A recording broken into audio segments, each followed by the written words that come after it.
ఓం నమ శివాయ శంభో శంకర హరంబర మాధవ ఏడుకొండలవాడ వెంకటేశ్వర యా లక్ష్మీ నరసింహస్వామిని పాదాల సాక్షిగా జూలై నెల 1వ తారీఖు నుంచి 30 తారీఖు వరకు ఇప్పుడు కన్యా రాశి వారికి ఎలా ఉందో చూద్దాం. అమ్మా కన్యా రాశికి ఎలా ఉంది ఒకసారి మంచిగా చూడమ్మా.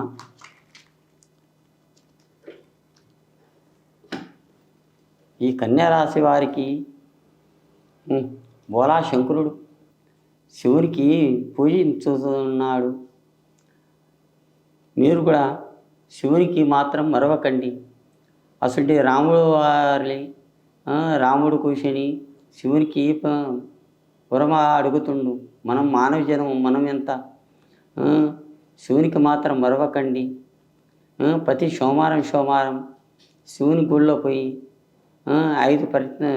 5 సార్లు చుట్టూలు తిరిగి ఆ దేవునికి మొక్కండి. శివునికి మాత్రం మరవకండి. ప్రతి శివరాత్రి పండగ రోజు శివునికి మాత్రం ఒక పొద్దు ఉండండి. జూలై నెల 1వ తారీఖు నుంచి 30 తారీఖు వరకు మంచి గడియలు ఉన్నాయి. మంచి గడియలు నడుస్తున్నాయి. ఈ పేరు మీద ఖర్చు అంతే ఉంది, ఆదాయం అంతే ఉంది. భార్య భర్తల కొట్లాటలు, ఎంత తన్నులాటలు, మీరు భార్య భర్తలు ఎన్ని కొట్లాటలు, ఎన్ని కోర్టు కచేరీలు ఎక్కిన మంది మాటలు విని కొంపలు మీరు ముంచుకుంటున్నారు. ఈ మంది మాటలు వింటే మీ సంసారం ఇష్టమవుతుంది కానీ ఏరోళ్ళది ఏమీ అయితే లేదు. అదే ఒకటి ఆలోచించండి. మంది మాటలు వినకండి. ఒకరి మాటలు వింటే మీ సంసారం ఖరాబ్ అయిపోతుంది. భార్య పోతేనేమో భర్తకి ఇంకో పెళ్ళం వస్తుంది. మొగుడు పోతే ఇంకో ఆడదానికి మొగుడు రావాలంటే చాలా కష్టమవుతుంది. పిల్లలకి ఆగం చేయకండి.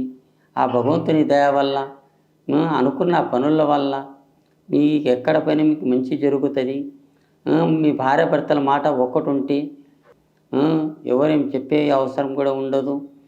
మీ ఇద్దరు దాంట్లో కొద్ది కోపం, చికాకులు, లొల్లి, కిరికిరి, ఇంట్లో ఏమన్నా అరకత్ బరకత్ లేకుంటే ఇట్లా లొల్లి భార్య భర్తలు ఎప్పటికీ కొట్లాడుకుండటం అట్లా అయితే రాములు గుడి దగ్గర పోయి రాముల వార్లకి 5 చుట్లు తిరిగి ఆ దేవునికి పూజించండి. ఆ దేవునికి 5 చుట్లు తిరిగి పూజించితే మీ ఉన్న దరిద్రం మొత్తం పోతుంది. ఇప్పుడులాగా రాముడు సీత ఎట్లా కలిసి ఉన్నారో మీ జంట కూడా అట్లా కలిసి ఉంటుంది.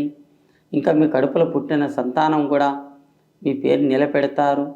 అదృష్టం రేకాటంలా అనుకున్న పనుల్లా మీరు ఏ పని చేసినా కానీ మంచిగుంటుంది. అనుకున్న పనులు మీకు బాగా జరుగుతాయి. ఏం తొందర పడకండి, నిదానం చేయండి. మీరు ఎంత నిదానం చేస్తే అంత మంచి గడియలు ఉన్నాయి. ఇంకా వచ్చే దినాల్లో కూడా మీకు గడియలు మంచిగా ఉన్నాయి. జై శ్రీరామ్.